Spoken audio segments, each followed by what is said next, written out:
আমি রূপহী হাই সেকেন্ডাৰীৰ আজি এৱাৰনেছ কাম mock drill programme কৰিলোঁ তেওঁলোকৰ আমন্ত্ৰণ মৰ্মে। বাকী আমাৰ ছাত্ৰ ছাত্ৰীৰ সংখ্যা আজি অলপ কমেই পালোঁ, দৰ্শক অৱশ্যে পালোঁ ঠিকে। কেনেদৰে প্ৰশিক্ষণ দিছে এইবিলাক? প্ৰশিক্ষণ এইটো আমাৰ ডিৰেক্টৰ ছাৰৰ এটা অৰ্ডাৰ আছে, অফিচৰে এটা অৰ্ডাৰ। আমি প্ৰত্যেক স্কুলত, প্ৰত্যেক হোটেলত, প্ৰত্যেক মেডিকেলত আমি প্ৰতি বছৰে এৱাৰনেছ প্ৰগ্ৰাম আমি কৰিবই লাগে। কি কি বিষয়ৰ ওপৰত কৰা হৈছে? আমি জুইৰ বিষয়ত কৰোঁ, ফ্লাডৰ বিষয়ত কৰোঁ, প্ৰাকৃতিক দুৰ্যোগ, তাৰপিছতে এইটো আমাৰ আকস্মিক, এইটো মানে আকস্মিক এক্সিডেণ্ট, দুৰ্ঘটনা, যিকোনো হেৰিয়ে আমি বিশেষ কৰি আমাৰ প্ৰাধান্য থাকে জুই, বানপানী, তাৰপিছতে আমাৰ এইটো মানে প্ৰাকৃতিক দুৰ্যোগ। মেইনলি আমি ইয়াৰ ওপৰতে আমি প্ৰিপেয়াৰনেছ প্ৰগ্ৰামটো কৰোঁ।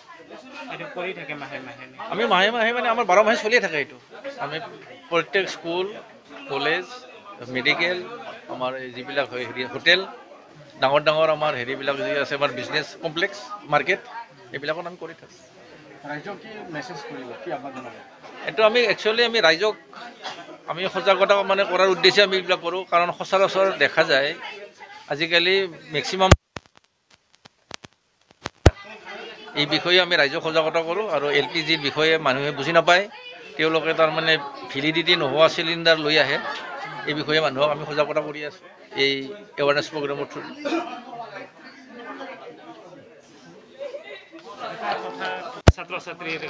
এইটো আমি বানপানীৰ বিষয়ে আপোনাক ক'লোৱে। আমি ফ্লাড প্ৰিপেয়াৰনেছ আমি হেৰি কৰোঁ। তাৰমানে ইয়াতে আমাৰ লাইফ জেকেট আৰু লাইফ বয় মানে কেনেকৈ আমি ব্যৱহাৰ কৰোঁ, আৰু পানীত পৰা মানুহক আমি লাইফ জেকেট আৰু লাইফ বয় দি আমি কেনেকুৱাকৈ আমি উদ্ধাৰ কৰিব পাৰোঁ, এই বিষয়ে তেওঁলোকক আমি চমু আভাস দিছোঁ। আজি ৰূপহী হাইস্কুলত কৰিছোঁ, আৰু এইটো আমি কৰি থাকোঁ। সচৰাচৰ আমি এনেই নদীপৰীয়া কাষতে কৰোঁ এইটো প্ৰগ্ৰাম। रुपयी दखरा दुलाराय बर' फरायसा आफादखौ बे समाव साबायखर जासिदों। बिथांमोना मिरुआरि जिल्लानि बिथोन बायदियै गोलोम बोथोरनि जि फोरोंथाय बादा बेजों लोब्बा लाखिनानै दिनै मिथिंगायारि खैफोद जेरैहाय जोंहा दैबाना, सारअन्थाइ गावनाय, बांग्रिं, अर खामनाय बायदि बिथिंखौ लानानै जोंनि जि जिउफोराव जाफ्लेबाय थानाय, जोंनि बा डे टु डे लाइफआव जाफ्लेबाय थानाय गासै बिथिंफोरखौ लानानै दिनै फायार एन्ड इमार्जेन्सि सार्भिसजों लोब्बा लाखिनानै दिनै बे एवारनेस बा मक ड्रिल हाबाफारि लादों।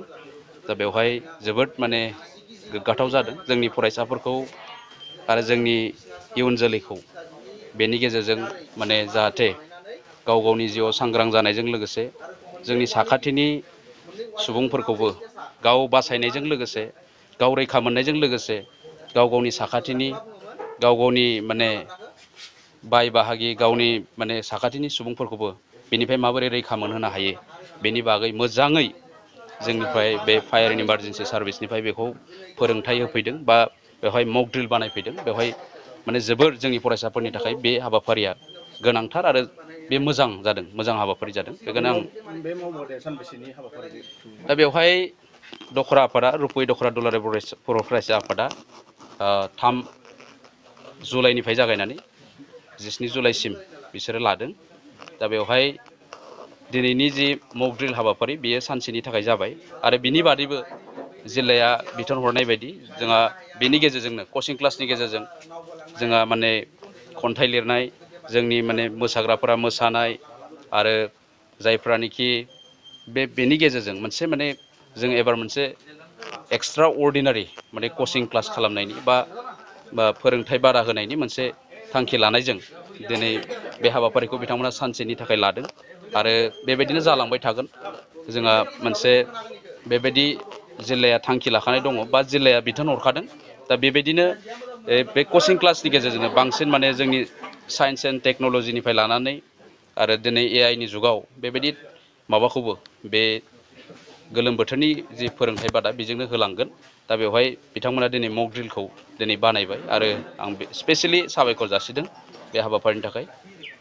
जाबाय। जिहेतु अर खोमोरग्रा बिफाननिफ्राय दिनै रुपयी स्कुलाव फरायसुला अर खोमोरनाय आरो दै सानस्रिनाय बिदिनो बायदि बायदि LPG बाहायनाय बेखौ सानो नामा?